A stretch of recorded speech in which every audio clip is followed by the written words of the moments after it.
So today I am watching both parts of The Cursed Child, so this is a full day experience.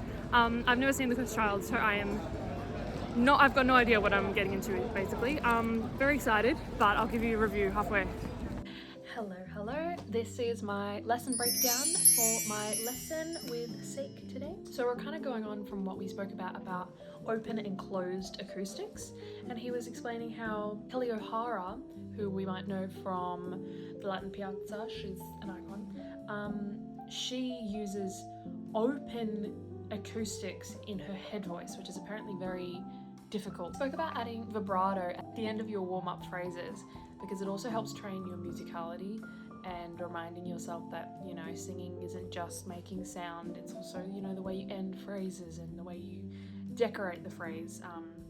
It reminded me of my own habit of not finishing phrases clean. With the closed space thing, it is easy to try and use the back of your tongue to create that sort of closed space sound. Essentially, he was reminding me that you need to use the soft palate and the arch of the tongue to create that space, not by pushing down. Interestingly, apparently humans once had two tongues. You heard me right. Well, the way he explained it is that, okay, if you do this, this is an exercise he showed. Bite your tongue and then try to swallow like this. It's surprisingly difficult. I couldn't do it before. That part of your tongue that's working back there is the part of your tongue that used to be separate and then it turned into one tongue. But your brain is still able to independently use that part of your tongue, which is really interesting. That part of your tongue creates the whiny noise you might hear when you're doing belt or something, that whine. And with the belt sound that we're trying to create with a closed acoustic, we don't really want that whine. So, and in my opinion, whine and twang are different. Twang comes from here, whereas whine comes from back here. So it's just something to think about. And also if you want to practice having that independence off the back of your tongue, try doing that swallow exercise and see how quick you can end up, like how many swallows you can do in a row or something like that. He came up with another exercise where you're practicing the open versus closed, doing an exercise where you go, wait for me, wait, which is hello, Hades Town. But the wait for me, you concentrate on doing it closed, so wait for me, and then wait, make that open, practicing the coordination of changing from open to closed. And you'll find that when you get to a certain point, usually around middle C for us girls, that you won't be able to do the open as easily, and then so you make the exercise all closed.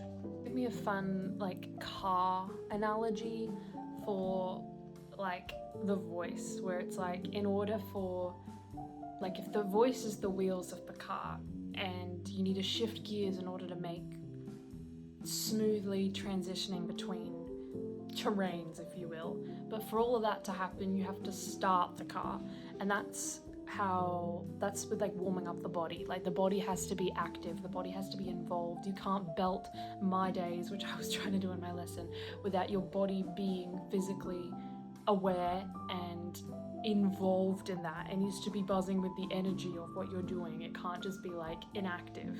I think I struggle with the difference between like relaxed or non-tense and active. Like I try so hard to be relaxed that I'm not actually physically involved in what I'm doing.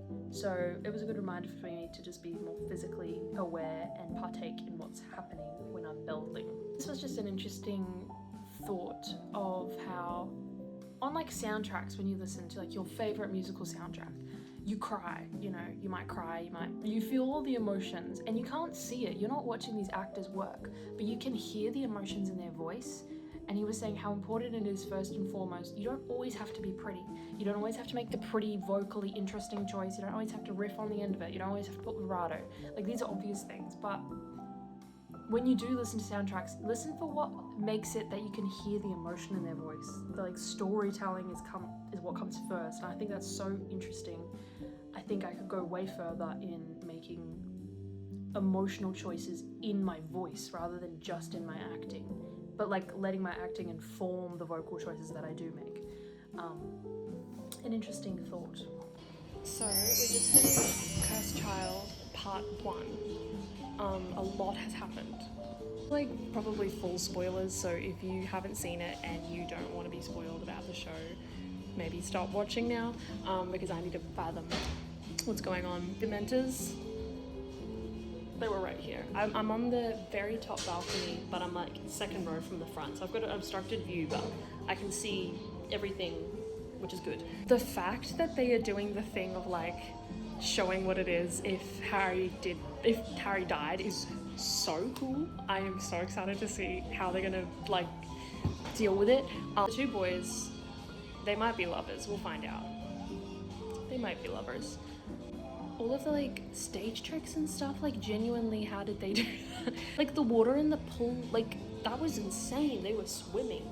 I'm also curious, like in the part version, which parts they took out. Like I can kind of imagine like little scenes in between that they probably would have got rid of, but like I'm struggling to figure out what they would have actually cut. All the acting is superb. I think both of the boys are West End debut. Round 2, here we go. Also, fun fact that this was where Jesus Christ Superstar originally opened, and Andrew Lloyd Webber wrote Phantom of the Opera in that room up there. Crazy.